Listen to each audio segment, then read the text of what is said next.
జాగ్రత్త పడాల్సింది ఈ విధంగా తేనెను డైరెక్ట్గా గడ్డలాగా ఉండే తేనెను తీసుకోవాలి. తీసుకున్న తర్వాత దీన్ని ఎలా సేకరించాలంటే ఈ విధంగా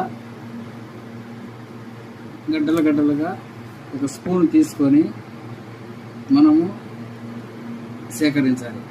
అప్పుడు మనము ఏ తేనెను కూడా టెస్టింగ్ చేయాల్సిన అవసరం ఉండదు.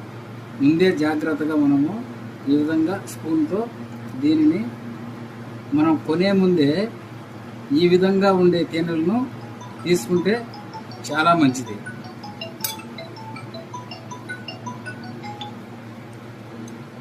ఈ విధంగా తేనెలు తీసుకుంటే చాలా మంచిది.